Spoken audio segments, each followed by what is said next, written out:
never hit my knee on the ground. That's for sure. I've got the pegs, but never a knee.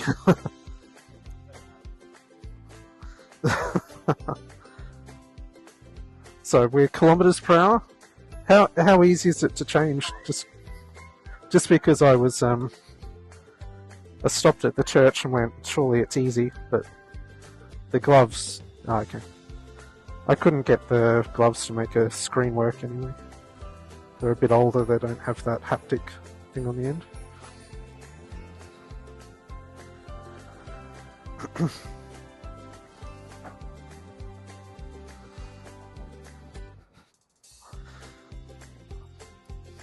Right. So one of the big Yeah, a bit sportier. Yep. Power of the range. Yep. Also has traction control. Okay. Oh, doesn't it? All right. So right now, some of the other bikes now with their throttle. So are you saying the DSR doesn't have it, or the S? Okay. The. Okay. Yep. Okay. So you've actually got the option to change the traction control. Right now you're using sport. Yep. You've got your ABS on. Okay. There's the option to turn ABS off. Okay. For bikes. Yeah. Yep. If you hold down the center button here, you'll see this light that's flashing. Okay. That'll essentially allow you to swap between it. So range, which kind of goes forward. Yep. Out, Yep. Eco again. Range, standard riding, and then sport. Okay. Sport. There's Okay. also canyon mode, which is that for like the dual sport bikes. Okay. You can customize that one though if you want. You can change it to whatever you want it to be. Okay. So if you wanted to set one with different power settings, you can do that. Leave it in sport though. So to select it, you just leave it. Yeah, just hold it. You hold it to. Okay, and then you can move them. And to actually select it, you press it. All right. You can change the traction control. Like I said, as well. Yep. The range, I mean, like too much better, but you know, typically it's a good. It's obviously good to use for an estimation standpoint, but at the end of the day, Yeah. most people really use the battery. Yeah, I noticed it's reactive, so it's Exactly. It's always yeah, trying to changing. constantly Yeah. raise it. Probably like similar to Yep. that. So, Yep. but yeah, otherwise, same. Okay. Any I don't think so. fun? Right. Yeah, let's see what we get back. Yeah, it's more of a reach, like much sportier than that. Yeah. So, peg is up. So you just press the button or press and hold. Oh, it's hot. Right. Oh, lucky. Yeah. Right. Okay. I'll catch you later.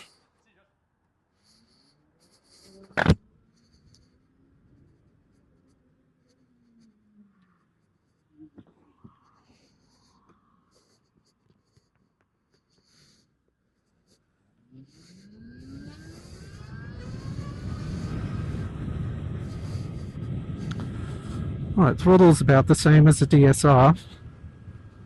Like you have to give it a solid twist. Not similar to the MT-09 at all, really.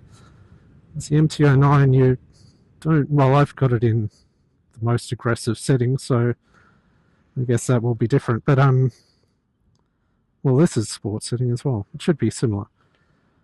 I would like it to be a bit more reactive to throttle input. Bit quicker reaction, but I'm not complaining. It's fine. That's something you just get used to, or you learn how to change it and change it.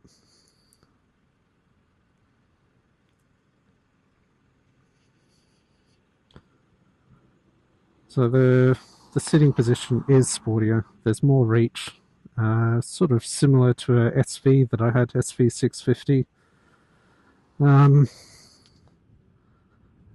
It's surprisingly light on the hands, even though you're reaching. I guess it's got that sweet spot where you're sort of self-supporting a bit.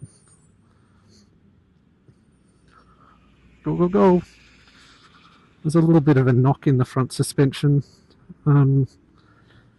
Jesus, traffic is like on, off, on, off.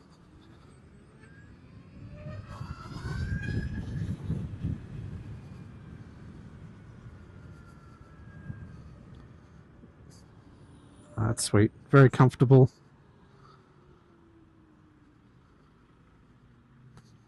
Looks like it'll fit through there.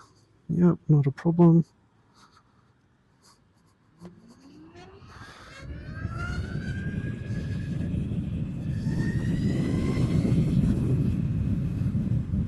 funny, accelerating off the light, it didn't seem as fast.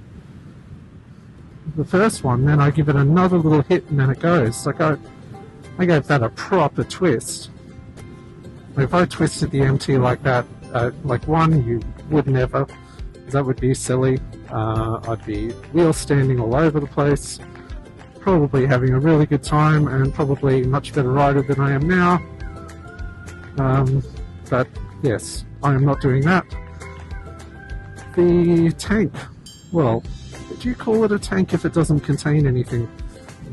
The tank-like thing at the top, it's got a good shape. Like my knees are pressed in really nicely. Very comfortable. Can feel the regen more on this motor. Maybe it's a stronger motor. Brakes, not super sport style brakes, but alright.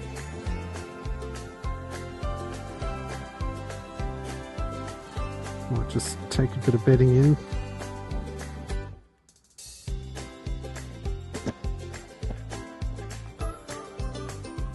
I have to say I freaking love it. I could easily see myself on this bike riding to work.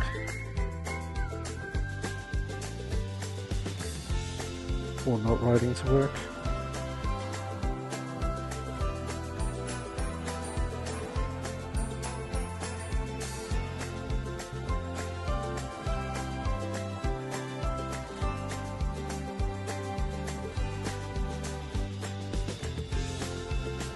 I love that it's dead silence at the light. What's this light? Right, I got it. I got it. Oop.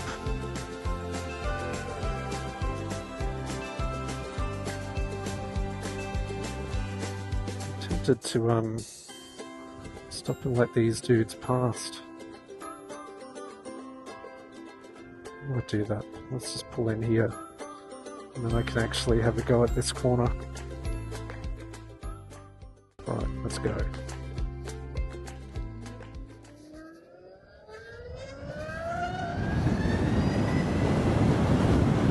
It's funny, it almost replicates like a normal ice engine. You pull on the accelerator and it sort of winds up. Now it doesn't, now it just goes. But off the lights, I guess that's the maximum amount of torque you're going to get, is just leaving the lights. Hauling a 100 kilo kind of lardy desk job kind of a guy.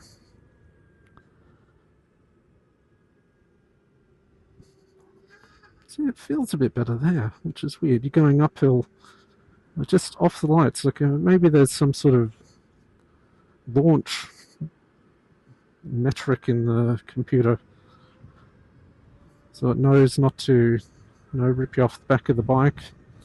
Maybe because there's no noise, no clutch. Maybe they simulate that so you don't wreck yourself.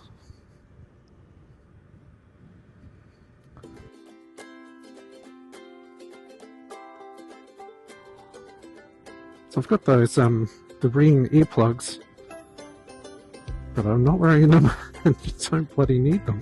I mean, occasionally there's a bit of wind noise, but no engine noise. It's just quiet.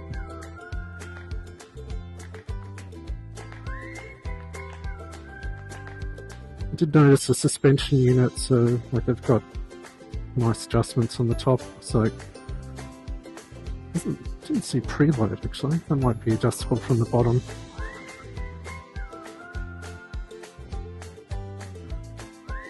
So it does roll backwards at the lights, and the back brake on this is just barely hanging in there.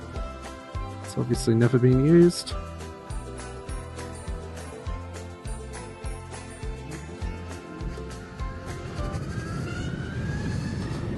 It's slow off the hill like I would.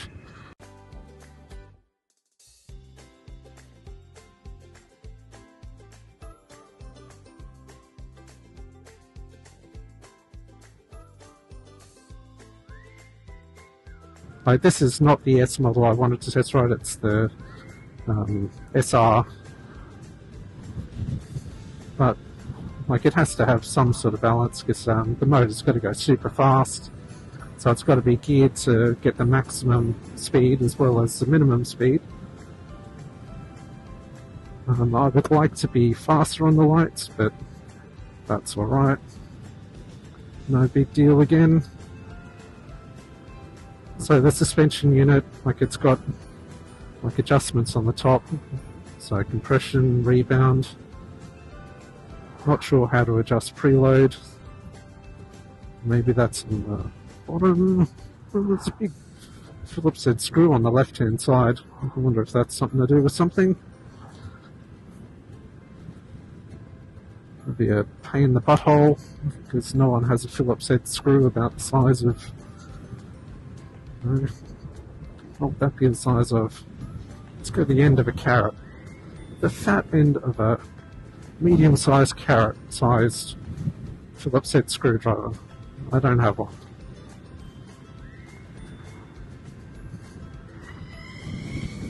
It gets up and goes right on the corner.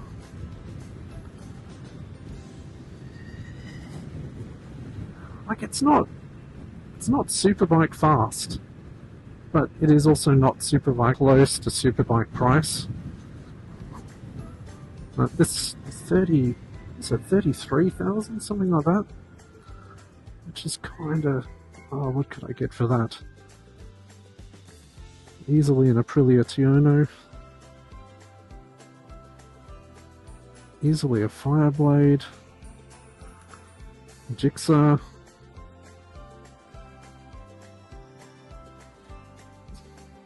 Could definitely get like a... Oh, there is much I can't get, to be honest.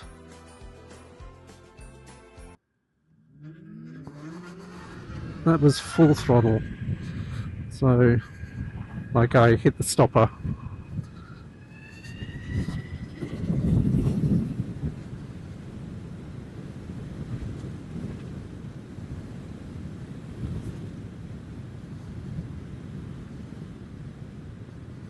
Now I think that was my turn. I didn't do GPS this time. Let's have a look. No, this was the second turn I took. I might do a walk around down this street again, and then I'll go head back up and head to the church.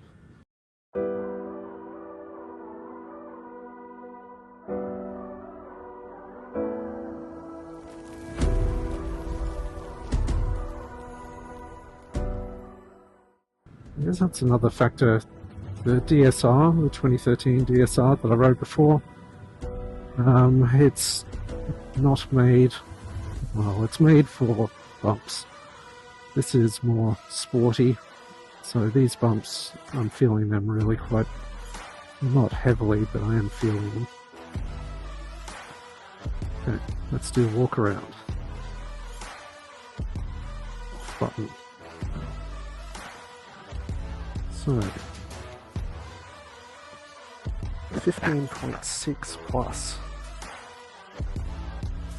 Not 14.2, 15.6, so you can, using the cipher app, get a little bit more juice out of it, a little bit more charge time. A little bit more charge capacity, a little bit faster charge time.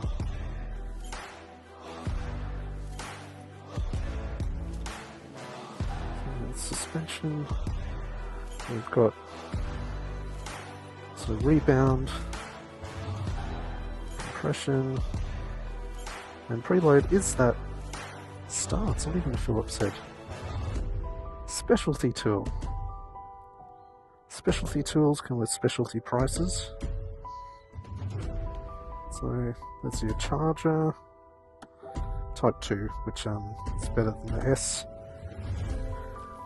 I can also use my wife's Tesla charger Type 2 at home.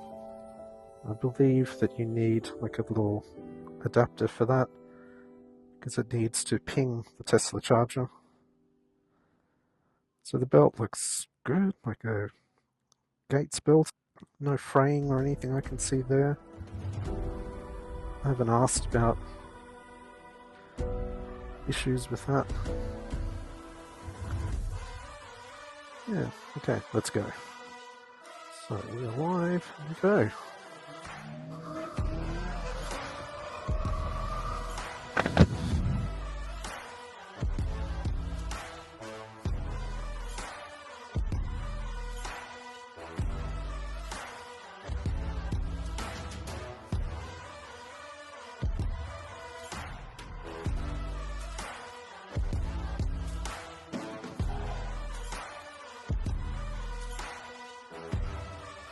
As much torque as KTM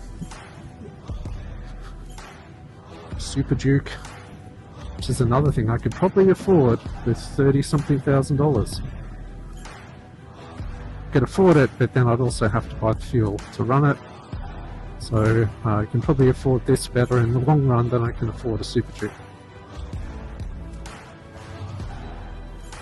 Also insurance. And so this was actually quite cheap to insure, which I was surprised of.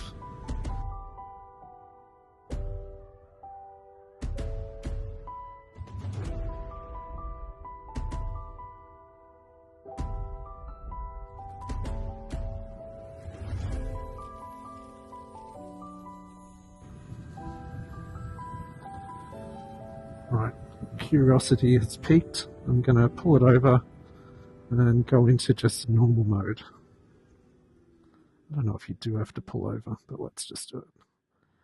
So press and hold. No.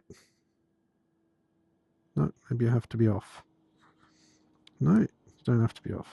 Press and hold. No, maybe the stand down. Nope. Oh, wrong one. Cancelling the indicator. Standard mode. Right. Let's have a go at that.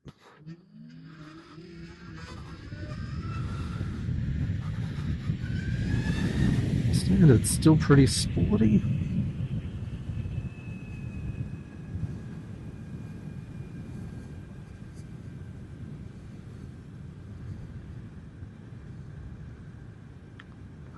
That still feels quite similar.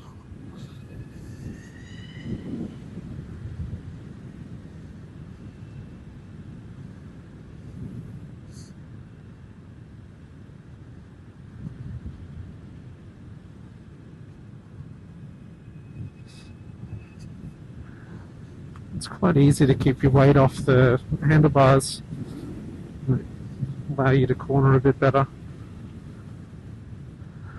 Considering this is a first ride ever on this bike, like, it's actually very easy to ride.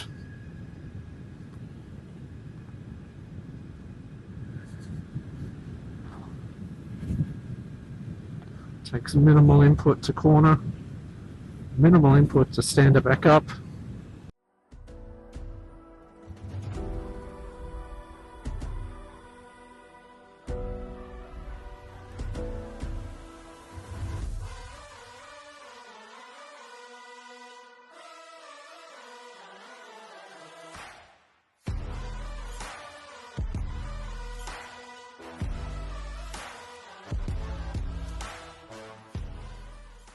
Still going to keep quite a low amount of kilometers. Right. So I come up to speed quickly. Definitely not as quickly as an MT. Fairly quickly.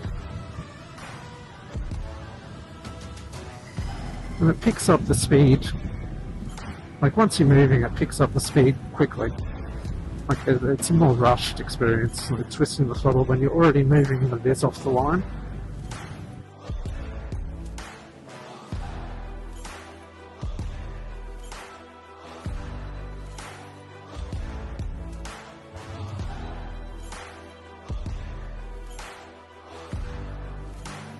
Back into sports mode.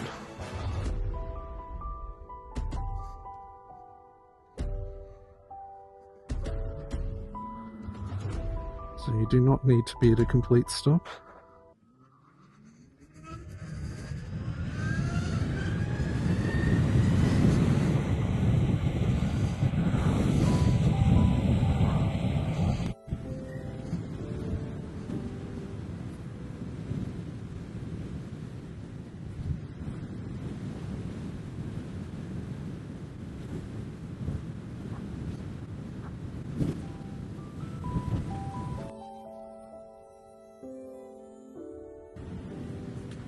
Geez, I'm hearing the Ring earplugs not being in, going at 80.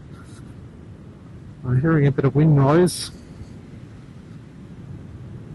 How am I meant to hear nature? There's wind noise. I'm curious to see, like in a corner, if I touch on the brakes, yeah, it feels like it will front. Like I just wondered if it like if it would pull on the regen a bit. And if it did pull on the regen, I'd expect it to fall over a little bit more into the corner, like you do if you're dragging the back brake, trying to like in a fast road situation, you drag the back brake to lean in a bit more. Like this mode, like would be very easy to ride to work. Like sometimes the sportiest modes of things, they're not so comfortable just to do little commutes. The MTI9 I do have in riding mode 1, which is the sporty mode, and it is it's fine to ride. Like you do, like if you hit bumps, like because of what I was saying before, like the throttle is very reactive. If you do hit bumps, you sometimes throttle on a bit, throttle off a bit. But yeah, I ride that to work all the time and it's fine. So I'm going without directions this time, so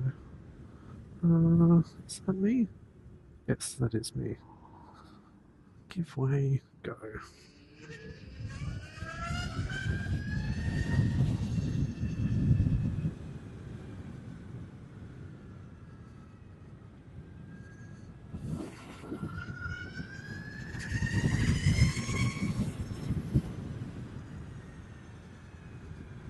It's good for merging. The screen's easy to see even in full light. It did catch me out for a second there because these ghosted symbols are actually quite bright with a bit of light. So I looked at just one side and went, oh, I'm still indicating, and cancelled it again, but I was not indicating. It's bright green when it indicates.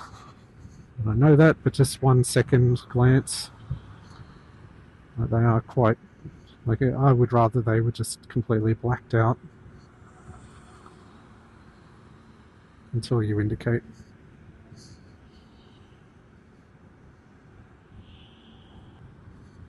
I wonder if the back brake light comes on when you are regenning, like the Tesla does.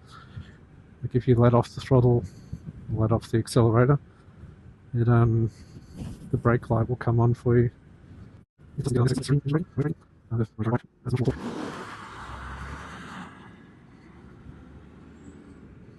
Where are you going?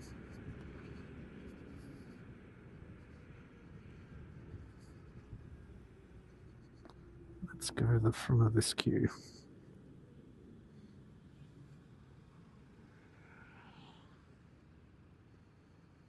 I'm noticing a little bit of deadening in my right wrist. But like I said, I'm prone to that. You get it on any bike I ride. Even like KTM 690, which was dead upright.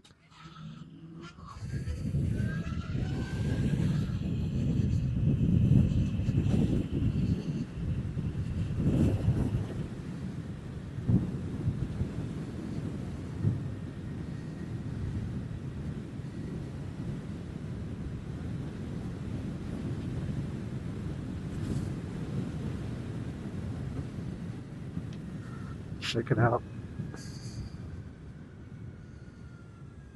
Brakes are better on this than the Dual Sport.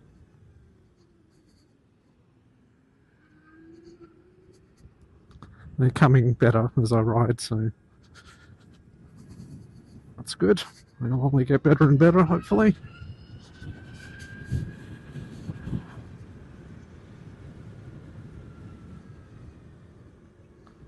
This is my street. It came up fast.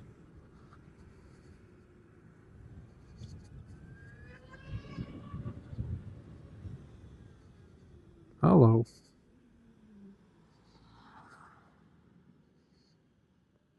Oh, the Great Wall does it all, or does it? It does not go up that hill. Thank you.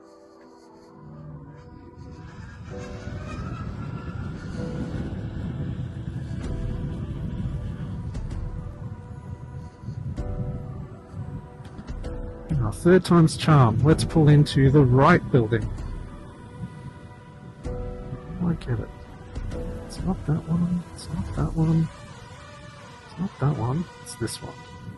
No, it's not that one. It's this one. Yes, this one. Nailed it.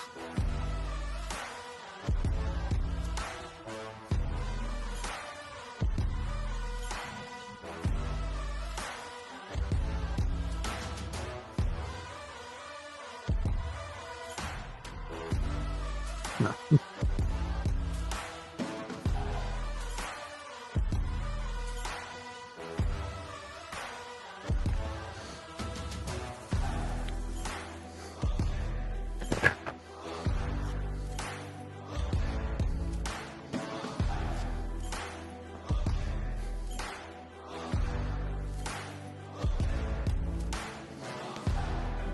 Yeah, good. Yeah, it still lacks a bit off the line. Like the MT, if I, like I've hit the stopper, like if I hit the stopper on that, I would be on my back. Like it just, you'd just be a silly person to do it. It could be? Okay. Yeah, I wondered if it was a bit intrusive or not. Okay.